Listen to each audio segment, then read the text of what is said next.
യേശുക്രിസ്തുവിൻ്റെ പരിശുദ്ധമായ നാമത്തിൽ എല്ലാ പ്രിയപ്പെട്ടവർക്കും മോർണിംഗ് ഡ്യൂവിൻ്റെ പുതിയൊരു പ്രഭാത വചന ധ്യാനത്തിലേക്ക് സ്വാഗതം. കഴിഞ്ഞ ദിവസങ്ങളിൽ വളരെ അനുഗ്രഹിക്കപ്പെട്ട ആത്മീക വചനചിന്തയിലൂടെ കടന്നുപോകാൻ തക്കോണം ദൈവം നമ്മെ സഹായിച്ചല്ലോ. ഈ കഴിഞ്ഞ ദിവസങ്ങളൊക്കെ സന്ദേശങ്ങൾ നിങ്ങളുടെ ജീവിതത്തിൽ വളരെയധികം അനുഗ്രഹപ്രദമായി തീർന്നു എന്ന് ഞാൻ വിശ്വസിക്കുന്നു. ഈ കഴിഞ്ഞ ദിവസം നമ്മൾ ചിന്തിച്ചത് ദൈവത്തിൻ്റെ പരിശുദ്ധാത്മാവ് നമ്മെ പുവർ ഇൻ സ്പിരിറ്റ്, ആത്മാവിൽ ദരിദ്രർ എന്നുള്ള ആ അവസ്ഥയിലേക്ക് നമ്മെ നയിക്കുന്നു. അത് എന്തിനു വേണ്ടിയാണ്? തീർച്ചയായിട്ടും ദൈവത്തിൻ്റെ ആ അനുഗ്രഹങ്ങൾ നമ്മുടെ മേൽ നിറയ്ക്കുവാൻ നമുക്ക് ഒരു ആത്മാവിൽ ഉള്ളതായ ദാരിദ്ര്യാവസ്ഥ വളരെ ആവശ്യമാണ്. ആ ദരിദ്ര അവസ്ഥയിലാണ് നമ്മളെപ്പോഴും ദൈവത്തിൻ്റെ കൃപയ്ക്കായിട്ടും ദൈവത്തിൽ ആശ്രയിക്കാനും ഒക്കെയും നമ്മൾ ആഗ്രഹിക്കുകയും പ്രാർത്ഥിക്കുകയും ചെയ്യുന്നത്. അങ്ങനെ ഒരു അവസ്ഥയിലേക്ക് പോകുന്നവർക്കാണ് എപ്പോഴും ദൈവത്തിൻ്റെ സാന്നിധ്യം അവർ ആഗ്രഹിക്കുന്നത്, ദൈവസന്നിധിയിലേക്ക് കടന്നു വരുവാൻ അവർ ആഗ്രഹിക്കുന്നത്, ദൈവത്തിൻ്റെ ആ നന്മകളും അനുഗ്രഹങ്ങളൊക്കെ അവരുടെ ജീവിതത്തിൽ കടന്നു വന്ന് അവയെ വ്യത്യസ്തരാക്കണമെന്ന് അവർ ആഗ്രഹിക്കുന്നത്. അതുകൊണ്ട് നമുക്ക് വിശുദ്ധ വേദപുസ്തകത്തിൽ അനേക സ്ഥലങ്ങളിൽ ഇതുപോലെയുള്ള അനേക ദൈവദാസന്മാരെ കാണുവാൻ കഴിയുന്നുണ്ട്. അവരൊക്കെയും ദൈവത്താൽ തന്നെ അവർ ആത്മീകമായ ആ ആത്മാവിലുള്ളതായ ദാരിദ്ര്യാവസ്ഥയിലേക്ക് പ്രവേശിക്കുകയും ദൈവത്തിൻ്റെ കരുണയ്ക്കായി അവർ യാചിക്കുകയും ചെയ്യുന്നുണ്ട്. നമ്മുടെയൊക്കെ ജീവിതത്തിലും അങ്ങനെയുള്ള ഒരു അനുഭവത്തിലേക്ക് നമ്മൾ കടന്നു വരണം. അതിനുവേണ്ടി നമ്മൾ എപ്പോഴും ദൈവത്തിൻ്റെ പരിശുദ്ധാത്മാവിൻ്റെ സഹായം നമ്മൾ തേടേണ്ടത് വളരെ ആവശ്യമാണ്. ഞാൻ ഈ സന്ദേശങ്ങളൊക്കെ ചിന്തിക്കുമ്പോൾ എൻ്റെ ഹൃദയത്തിൽ വന്നതായ ഒരു ചിന്ത ഇപ്രകാരമാണ്: നമുക്ക് പ്രാർത്ഥിക്കാനാണെങ്കിലോ അല്ലെങ്കിൽ വ്യക്തിപരമായി ദൈവസന്നിധിയിൽ കടന്നു വന്ന് ദൈവത്തെ ആരാധിക്കാനാണെങ്കിലോ നമ്മൾ ഈ പുവർ ഇൻ സ്പിരിറ്റ്, ആത്മാവിൽ ദരിദ്രർ എന്നുള്ള ആ അവസ്ഥയിലേക്ക് നമ്മൾ പ്രവേശിക്കണം.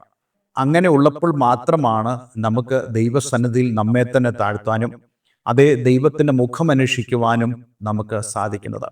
പലപ്പോഴും പല ആളുകളും വളരെയധികം പ്രയാസപ്പെടുന്ന ഒരു മേഖലയാണ്: എനിക്ക് പ്രാർത്ഥിക്കാൻ സാധിക്കുന്നില്ല, എനിക്ക് ദൈവത്തെ അതേ ഒരു സംതൃപ്തിയോടുകൂടെ ആരാധിക്കാൻ കഴിയുന്നില്ല. അതിൻ്റെയൊക്കെ കാരണം എന്ന് പറയുന്നത് നമ്മളിലുള്ളതായ കപടമായ ആത്മീയമായ സമ്പന്നാവസ്ഥയാണ്. അതിൽ നിന്ന് നമുക്ക് ഒരു മാറ്റം വരണമെങ്കിൽ ദൈവത്തിൻ്റെ പരിശുദ്ധാത്മാവ് നമ്മളിൽ ഇടപെട്ടേ മതിയാവുകയുള്ളൂ. അതുകൊണ്ടാണ് നമുക്ക് യോഹന്നാന്റെ സുവിശേഷത്തിൽ കർത്താവ് യേശുക്രിസ്തു പറയുന്നത്, പരിശുദ്ധാത്മാവ് നിങ്ങളുടെ സഹായകനാണ്, അവൻ കടന്നു വന്ന് നിങ്ങളുടെ പാപങ്ങളെക്കുറിച്ച് നിങ്ങൾക്ക് ബോധം വരുത്തും. അങ്ങനെ പാപങ്ങളെക്കുറിച്ച് ബോധം വരുത്തുമ്പോഴാണ് നമ്മളിലുള്ളതായ ആ ആത്മീകമായ ദാരിദ്ര്യാവസ്ഥ നമുക്ക് പൂർണ്ണമായിട്ടും തോന്നുവാനിടയായിത്തീരുന്നത്. അല്ലെങ്കിൽ നമ്മൾ എന്താ ചിന്തിക്കുന്നത്? ഞാൻ ഇങ്ങനെയുള്ള പാപങ്ങളൊക്കെ ചെയ്യുന്നതുകൊണ്ടൊന്നും യാതൊരു പ്രശ്നമില്ല, എനിക്ക് ദൈവത്തോട് പ്രാർത്ഥിക്കാൻ അല്ലെങ്കിൽ എനിക്ക് ദൈവസന്നിധിയിലേക്ക് അടുത്തു വരാനൊക്കെ കഴിയുന്നുണ്ടല്ലോ. ചില ആളുകളൊക്കെ അവർക്ക് പ്രാർത്ഥിക്കേണ്ട ആവശ്യമില്ല എന്ന് ചിന്തിക്കുന്നവരായ ആളുകളുണ്ട്. അവർ ചിന്തിക്കുന്നു, ഞങ്ങൾ എപ്പോഴും ദൈവത്തോട് കണക്റ്റഡാണ്, ദൈവം എനിക്ക് വേണ്ടി എല്ലാ കാര്യങ്ങളും ചെയ്തു തരുന്നു. നോ, അങ്ങനെ നമ്മൾ പറയരുത്. എന്തുകൊണ്ടെന്നാൽ പ്രാർത്ഥന എന്ന് പറയുന്നത് ദൈവത്തോടുള്ള നമ്മുടെ ഭാഷയാണ്. ദൈവത്തോടുള്ള ബന്ധമില്ലാത്തവർക്ക് ആ പ്രാർത്ഥന ഭാഷയെ ഉപയോഗിക്കാൻ കഴിയത്തില്ല. അതുകൊണ്ട് ഇന്നെന്നെ കേൾക്കുന്ന പ്രിയമുള്ളവരെ, നമ്മുടെയൊക്കെ ജീവിതത്തിലും പ്രാർത്ഥനയിലേക്ക് നമുക്ക് പോകാൻ കഴിയണമെങ്കിൽ we should have a poor in spirit experience. അല്ലെങ്കിൽ നമ്മൾ എപ്പോഴും ഈ കപടമായ ആ ആത്മീക സമ്പന്നതയുടെ അവസ്ഥയിലായിരിക്കും. അതെ, വെളിപ്പാട് പുസ്തകത്തിൽ നമുക്ക് ലവോദിക്ക സഭയെക്കുറിച്ച് വായിക്കാൻ കഴിയുന്നുണ്ട്. ലവോദിക്ക സഭ അവർ എപ്പോഴും പറയുമായിരുന്നു, ഞങ്ങൾ സമ്പന്നർ, ഞങ്ങൾക്ക് ഒന്നിനും മുട്ടില്ല, ഒന്നിനും കുറവില്ല.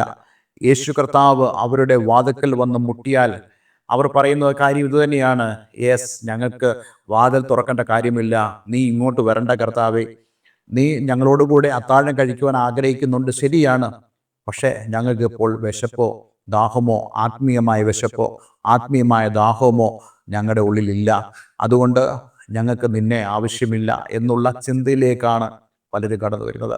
ഇന്ന് പലർക്കും യേശുവിനെ വേണ്ട എന്നുള്ള ആ അവസ്ഥയിലേക്ക് വരാൻ കാരണം ഇങ്ങനെയുള്ളതായ കപടമായ ആത്മീകമായ സമ്പന്നാവസ്ഥയാണ്.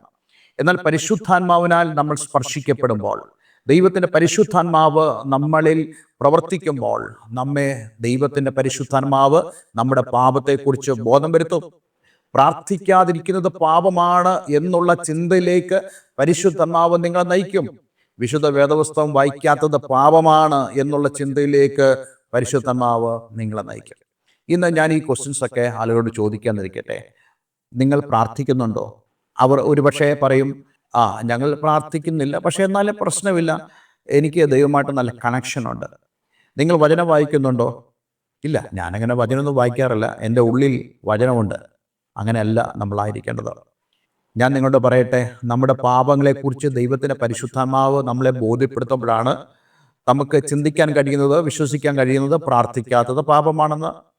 ദൈവത്തിൻ്റെ പരിശുദ്ധാത്മാവ് നമ്മുടെ പാപത്തെക്കുറിച്ച് ബോധം വരുത്തി കഴിയുമ്പോഴാണ് നമ്മൾ മനസ്സിലാക്കുന്നത് വചനം വായിക്കാത്തത് പാപമാണെന്നുള്ളത്. അതുകൊണ്ട് ഇന്നെന്നെ കേൾക്കുന്ന പ്രിയമുള്ളവരെ, ഞാൻ നിങ്ങളോട് പറയട്ടെ, അതെ, ദൈവത്തിൻ്റെ പരിശുദ്ധാത്മാവ് നമ്മളിൽ പ്രവർത്തിച്ച് നമ്മളുടെ ആ ആത്മീയമായ ദാരിദ്ര്യാവസ്ഥ, പുവർ ഇൻ സ്പിരിറ്റ് എന്നുള്ളതായ കാര്യത്തെക്കുറിച്ച് ബോധം വരുത്തി നമുക്ക് ആ ദാരിദ്ര്യ അവസ്ഥയിലേക്ക് കടന്നു വന്ന് തീർച്ചയായിട്ടും ദൈവത്തിൻ്റെ നന്മകൾ, അതേ, ദൈവത്തോട് പ്രാർത്ഥിക്കാനുള്ളതായ ആ ഒരു പ്രേരണ, ദൈവവചനം വായിക്കാനുള്ള പ്രേരണ, ദൈവവചനത്തിൽ നിന്നും മറ്റുള്ളവരോട് സംസാരിക്കാനുള്ള പ്രേരണ, അതേ, മറ്റുള്ളവരുടെ സുവിശേഷം പറയാനുള്ള ഒരുക്കം, ഇതൊക്കെ നമ്മുടെ ജീവിതത്തിലുണ്ടാകട്ടെ. അതിൻ്റെ സ്ഥാനത്ത് കപടമായിട്ടുള്ള ആ ആത്മീക സമ്പന്നതയിൽ നമ്മൾ ജീവിച്ചാൽ ഒരിക്കലും നമുക്ക് ദൈവത്തിൻ്റെ അനുഗ്രഹം വാങ്ങാൻ കഴിയത്തില്ല. ഒരിക്കലും നമുക്ക് പ്രാർത്ഥിക്കാൻ കഴിയത്തില്ല. ഒരിക്കലും നമുക്ക് വേദപുസ്തകം വായിക്കാൻ കഴിയത്തില്ല. നോക്കൂ, ഇങ്ങനെ ദൈവം പുവർ ഇൻ സ്പിരിറ്റ്, ആത്മാവിൽ ദാരിദ്ര്യ അവസ്ഥയിലേക്ക് ഒരു വ്യക്തിയെ കൊണ്ടുപോകുമ്പോൾ ദൈവം എന്താണ് ആഗ്രഹിക്കുന്നത്? ദൈവം അവൻ്റെ ജീവിതത്തിൽ ചില ആത്മീക നന്മകൾ നൽകി അവനെ അനുഗ്രഹിക്കുക എന്നുള്ളതാണ് ദൈവത്തിൻ്റെ ലക്ഷ്യം. എന്ന് മാത്രമല്ല, ദൈവം അവനോട് സംസാരിക്കുക എന്നുള്ളതാണ് ദൈവത്തിൻ്റെ ആഗ്രഹം. കേവലം ദൈവം സംസാരിക്കുക മാത്രമല്ല, ദൈവത്തിൻ്റെ ഒരു ഉദ്ദേശപ്രകാരമാണ് ദൈവം ഓരോരുത്തരോടും ഇടപെടുന്നത്. നമ്മൾ ഈ ദിവസങ്ങളൊക്കെ വായിക്കുന്നത് അബ്രഹാമിനെ കുറിച്ചാണല്ലോ. നമ്മൾ ഉൽപ്പത്തി പുസ്തകം 12-ാം അധ്യായം അതിൻ്റെ 1-ാം വാക്യത്തിൽ ഇങ്ങനെ വായിച്ചു: യഹോവ അബ്രഹാമിനോട് അരുളി ചെയ്യുന്നതെന്നാൽ, നീ നിന്റെ ദേശത്തെയും ചാർച്ചക്കാരെയും പിതൃഭവനത്തെയും വിട്ടു പുറപ്പെട്ട് ഞാൻ നിന്നെ കാണിപ്പാനിരിക്കുന്ന ദേശത്തേക്ക് പോകാം. നോക്കൂ, വെറുതെ ഇരിക്കുന്ന ഒരു മനുഷ്യനോട് ദൈവം ഇങ്ങനെ പറഞ്ഞാൽ അവന് അനുസരിക്കാൻ കഴിയുമോ? ഇല്ല. ഈ പറയുന്നതായ ദൈവത്തിന് അബ്രാമിനോട് ഇത് പറയണമെന്നുള്ള ആ ഒരു ധൈര്യം ഉണ്ടാകണമെങ്കിൽ ആ അബ്രാമിൽ അപ്രകാരമുള്ളതായ പുവർ ഇൻ സ്പിരിറ്റ്, ആത്മാവിലുള്ള ദാരിദ്ര്യാവസ്ഥ ഉണ്ട് എന്ന് ദൈവം ഗ്രഹിച്ചു. എന്ന് പറഞ്ഞാൽ തൻ്റെ ജീവിതത്തെക്കുറിച്ച് ദൈവം വളരെ വ്യക്തമായി അവനോട് ഇടപെടും. അതിനനുസരിച്ച് താൻ കാൽച്ചുവടുകൾ എടുത്തു വയ്ക്കാൻ തയ്യാറാണ് എന്നുള്ളതായ ഒരു മനോഗതിയിൽ ഇരിക്കുന്ന അബ്രഹാമിന്റെ അടുക്കിലേക്കാണ് ദൈവം ഇറങ്ങി വന്ന് സംസാരിക്കുന്നത്. അബ്രാമിനോട് അരുളി ചെയ്യുന്നത്, നീ നിന്റെ ദേശത്തെയും ചാർച്ചക്കാരെയും പിതൃഭവനത്തെ വിട്ട് പുറപ്പെട്ട് ഞാൻ നിന്നെ കാണിപ്പാനിരിക്കുന്ന ദേശത്തേക്ക് പോകാം.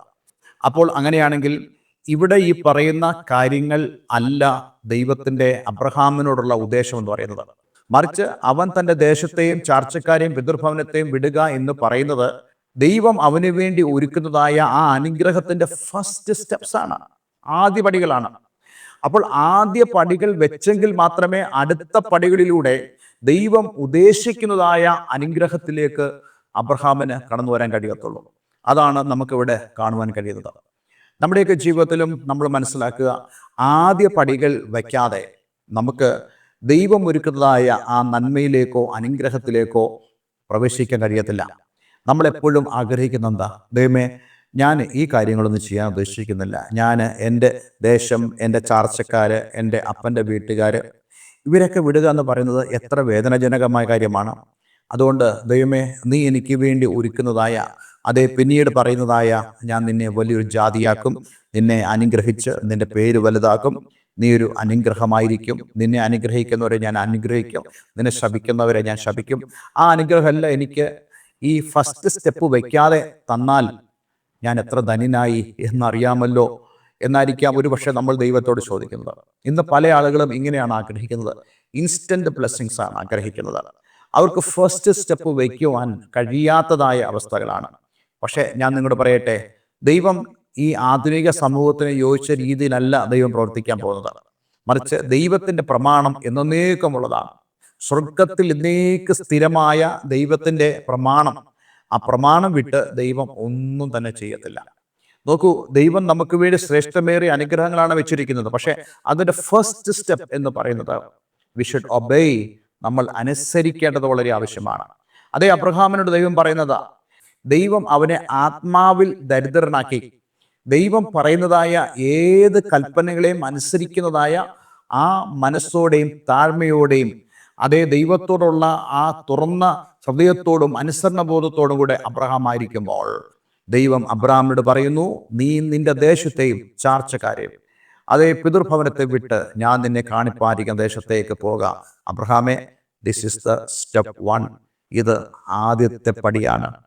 ഇന്ന് ഞാൻ നിങ്ങളോട് ചോദിക്കട്ടെ, നമ്മുടെ ഓരോരുത്തരുടെയും ജീവിതത്തിൽ ദൈവത്തെ അനുസരിപ്പാനുള്ള ആ ആദ്യത്തെ പടികൾ നമ്മൾ വയ്ക്കുമെങ്കിൽ അതെ ദൈവം ഒരുക്കുന്നതായ ആ നന്മകളെ, അനുഗ്രഹങ്ങളെ നമുക്ക് കാണുവാൻ സാധിക്കും. ധാരാളം കാര്യങ്ങൾ എനിക്ക് ഇതിൽ നിന്ന് പറയാനുണ്ട്. അടുത്ത ദിവസം നമ്മൾ കുറച്ചുകൂടെ ആഴത്തിൽ ഈ ഒരു ചിന്ത നമ്മൾ ചിന്തിക്കുന്നതാണ്. അങ്ങനെയാണെങ്കിൽ ഇന്ന് നമ്മൾ ചിന്തിച്ചതായ കാര്യം നിങ്ങൾക്ക് എത്ര പേർക്ക് നന്നായി ഗ്രഹിക്കാൻ കഴിഞ്ഞു? അതായത് ദൈവം നമ്മെ തൻ്റെ പരിശുദ്ധാത്മാവിനാൽ പുവർ ഇൻ സ്പിരിറ്റ്, ആത്മാവിൽ ദരിദ്ര അവസ്ഥയിലേക്ക് എത്തിക്കുവാൻ ആഗ്രഹിക്കുന്നു. അതുകൊണ്ട് നമ്മൾ എന്ത് ചെയ്യണം? അതുകൊണ്ട് നമ്മൾ ചെയ്യേണ്ടത് ദൈവത്തിൻ്റെ പരിശുദ്ധാത്മാവിനെ ഈൽഡ് ചെയ്യണം. ദൈവത്തിൻ്റെ പരിശുദ്ധാത്മാവിനെ നമ്മൾ ഏൽപ്പിച്ചു കൊടുക്കണം. ദൈവത്തിൻ്റെ പരിശുദ്ധാത്മാവ് നമ്മളിൽ പ്രവർത്തിക്കുവാൻ നമ്മൾ അനുവദിച്ചു കൊടുക്കണം. ദൈവത്തിൻ്റെ പരിശുദ്ധാത്മാവ് നമ്മുടെ പാപത്തെക്കുറിച്ച്, നമ്മുടെ നീതിയെക്കുറിച്ച്, ന്യായവിധിയെക്കുറിച്ച് നമ്മെ ഓർമ്മപ്പെടുത്തുവാൻ തക്കതായി നമ്മുടെ ജീവിതത്തിൽ പ്രവർത്തിക്കണം. അങ്ങനെയാണെങ്കിൽ മാത്രമേ പോർ ഇൻ സ്പിരിറ്റ്, ആത്മാവിൽ ദരിദ്രരാണ് എന്നുള്ളതായ ആ ബ്ലെസ്സഡ്, അനുഗ്രഹിതമായ ആ അനുഭവത്തിലേക്ക് നമ്മൾ കടന്നു വരത്തുള്ളൂ. ഞാൻ ഈ പറയുന്ന പദപ്രയോഗങ്ങൾ നിങ്ങൾ ശ്രദ്ധിക്കണമേ. This is a blessed experience being poor in spirit. ആത്മാവിൽ ദരിദ്രരായിരിക്കുക എന്ന് പറയുന്നത് ഒരു അനുഗ്രഹിക്കപ്പെട്ട അവസ്ഥയാണ്. ആ അനുഗ്രഹിക്കപ്പെട്ട അവസ്ഥയിലാണ് നമ്മൾ ദൈവത്തോട് പാപക്ഷമയ്ക്ക് വേണ്ടി യാചിക്കുന്നത്. ആ അനുഗ്രഹിക്കപ്പെട്ട സമയത്താണ് നമ്മൾ ദൈവത്തിൻ്റെ കൃപയ്ക്കായി യാചിക്കുന്നത്.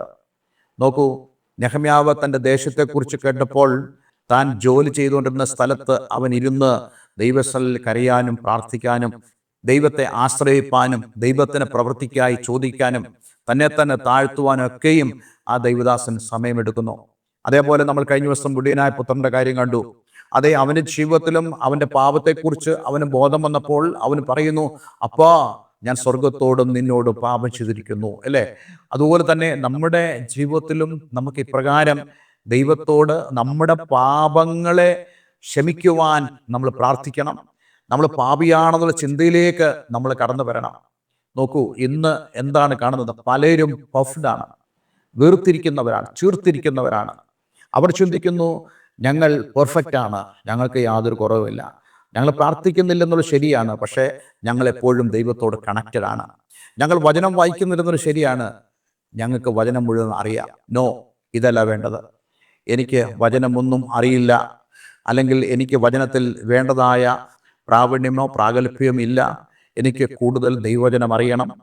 ഞാൻ ദൈവത്തോട് വളരെ അടുത്ത ഒരു മനുഷ്യനല്ല, എനിക്ക് ദൈവത്തോട് കൂടുതൽ അടുത്ത് വരണം, എനിക്ക് ദൈവത്തോട് സംസാരിക്കണം, എനിക്ക് എൻ്റെ ഈ പ്രാർത്ഥന ഇത് പോരാ എന്നുള്ള ചിന്തയിലേക്കൊക്കെ നമ്മൾ കടന്നു വരുമ്പോഴാണ് നമ്മൾ അനുഭവിക്കുന്നത് we are poor in spirit, നമ്മൾ ആത്മാവിൽ ദരിദ്രരാണ് എന്നുള്ളത്. അതുകൊണ്ട് ഇന്നെന്നെ കേൾക്കുന്ന പ്രിയമുള്ളവരെ, നമ്മുടെ ജീവിതത്തിൽ അപ്രകാരമുള്ള ഒരു ബ്ലെസ്സഡ് അനുഭവം, ഒരു അനുഗ്രഹിക്കപ്പെട്ട അനുഭവം നമ്മുടെ ജീവിതത്തിൽ ഉണ്ടാകട്ടെ. അങ്ങനെ ഉള്ളപ്പോഴാണ് നമുക്ക് ദൈവത്തോട് അടുത്ത് ചെല്ലാനും നമ്മുടെ പാപങ്ങൾക്ക് വേണ്ടി ക്ഷമയാചിക്കാനും ദൈവ മുഖത്തേക്ക് നോക്കുവാനും നമുക്ക് കഴിയുന്നത്. തീർച്ചയായിട്ടും ദൈവത്തിൻ്റെ അനുഗ്രഹം നമ്മുടെ മേൽ വരും. പക്ഷേ ഞാൻ നിങ്ങളോട് പറയട്ടെ, അത് നമുക്ക് വേണ്ടതായിട്ടുള്ള ആത്മതപനത്താലും ദൈവസന്നിധിയിലുള്ള ഏറ്റുപറച്ചിലിനാലും ദൈവസന്നിധി താഴ്ന്നതിനാലും ആണ് നമുക്കത് ലഭിക്കുന്ന കാര്യം നമ്മൾ മറന്നു പോകരുത്. അടുത്ത ദിവസം നമ്മൾ ഈ ഒരു ചിന്തയുടെ തുടർമാനമായ ഒരു ചിന്തയിലേക്ക് പ്രവേശിക്കുന്നതാണ്. പക്ഷെ അതിനു മുമ്പായിട്ട് നമ്മുടെ ജീവിതത്തെ നമുക്കത് സമർപ്പിക്കാം. ദൈവത്തിൻ്റെ പരിശുദ്ധാത്മാവേ, എൻ്റെ ജീവിതത്തിൽ അങ്ങ് ഇടപെടണമേ. എൻ്റെ പാപത്തെക്കുറിച്ച്, അതേ പാപമല്ല എന്ന് ഞാൻ ചിന്തിക്കുന്നതായ എൻ്റെ സംസാരങ്ങളോ എൻ്റെ ജീവിത രീതികളോ എൻ്റെ ജഡത്തിൻ്റെ പ്രവൃത്തികളോ പാപമാണെന്നുള്ള ആ ഒരു ബോധം എന്നിൽ ഉളവാക്കണമേ. ദൈവസന്നിധിയിൽ ദൈവത്തിൻ്റെ ക്ഷമയ്ക്കായിട്ടും ദൈവത്തിൽ ആശ്രയിപ്പാനായിട്ടും നിലവിളിക്കുവാൻ എന്നെ പ്രാപ്തനാക്കണമേ. ദൈവത്തിൻ്റെ പദ്ധതിയെക്കുറിച്ചുള്ള ആ ഒരു വ്യക്തമായ കാഴ്ചപ്പാട് എനിക്ക് തരണമേ എന്ന് നമുക്ക് ദൈവത്തോട് പ്രാർത്ഥിക്കാൻ കഴിയുമാറാകട്ടെ. അങ്ങനെയാണെങ്കിൽ നമ്മുടെ ജീവിതത്തെ ദൈവം വ്യത്യസ്തമാക്കുവാനിടയായിത്തീരും. ഒരു നിമിഷം നമുക്ക് പ്രാർത്ഥിക്കാം. സ്വർഗീയ പിതാവേ, ഇന്ന് ഞങ്ങളെ കൽപ്പിച്ച വളരെ അനുഗ്രഹിക്കപ്പെട്ട സന്ദേശത്തിനായി സ്തോത്രം. പലപ്പോഴും ഞങ്ങൾ ദൈവത്തിൽ നിന്ന് വളരെ അകലെയാണ്. ഞങ്ങൾ ചിന്തിക്കുന്നു ഞങ്ങൾ അടുത്താണെന്നുള്ളത്. ഞങ്ങൾ ചിന്തിക്കുന്നു ഞങ്ങൾ പ്രാർത്ഥിച്ചില്ലെങ്കിലും പ്രശ്നമില്ല, ദൈവം ഞങ്ങളോട് കൂടെ ഉണ്ട് എന്നുള്ളത്. ഞങ്ങൾ ചിന്തിക്കുന്നു, ഞങ്ങൾ വചനം വായിച്ചില്ലെങ്കിലും പ്രശ്നമില്ല, വി നോ ദ വേർഡ്, ഞങ്ങൾക്ക് വചനം അറിയാമെന്ന് ഞങ്ങൾ ചിന്തിക്കുന്നു. പക്ഷേ ഇന്ന് ഞങ്ങൾ അറിയുന്നു, ഞങ്ങൾ ഒരു അപകടാവസ്ഥയിലാണ്. പുവർ ഇൻ സ്പിരിറ്റ്, ആത്മാവിൽ ഞങ്ങൾ ദരിദ്രരായി തീരത്തക്കവണ്ണം ദൈവത്തിൻ്റെ പരിശുദ്ധാത്മാവ് ഞങ്ങളുടെ ഹൃദയത്തോട് സംസാരിക്കുകയും ഞങ്ങളുടെ പാപത്തെക്കുറിച്ച് ഞങ്ങൾക്ക് ബോധം വരുത്തുകയും ചെയ്യണമെന്ന് പ്രാർത്ഥിക്കുന്നു. ഈ വചനം കേട്ട ഏവരെയും ഞാൻ യേശുവിൻ്റെ നാമത്തിൽ അനുഗ്രഹിക്കുന്നു. ഈ വചനത്തിനു മുമ്പാകെ ഒരു തീരുമാനമെടുത്ത് അവരുടെ ജീവിതത്തെ പൂർണ്ണമായിട്ടും ദൈവത്തെങ്കിലേക്ക് സമർപ്പിക്കുവാൻ എല്ലാവരെയും അങ്ങ് സഹായിക്കണമേ. പ്രാർത്ഥന കേട്ടതിന് നന്ദി. യേശു ക്രിസ്തുവിൻ നാമത്തിൽ തന്നെ ആമേ ആമേ. ദൈവത്താൽ നമ്മുടെ ഓരോരുത്തരുടെയും ജീവിതം രൂപാന്തരപ്പെടട്ടെ. ഈ വചനം നിങ്ങൾക്ക് അനുഗ്രഹപ്രദമായി തീർന്നു എന്ന് ഞാൻ വിശ്വസിക്കുന്നു. നിങ്ങളുടെ പ്രാർത്ഥന വിഷയങ്ങളെ ഞങ്ങൾക്ക് ഷെയർ ചെയ്യാം. അതേപോലെ ആത്മീയമായ കൂട്ടായ്മയ്ക്ക് നിങ്ങൾക്ക് ആഗ്രഹമുണ്ടെങ്കിൽ അതിന് ഞങ്ങളെ കോൺടാക്ട് ചെയ്യാവുന്നതാണ്. എല്ലാവരും ദൈവം അനുഗ്രഹിക്കട്ടെ. Have A nice day. God bless you all.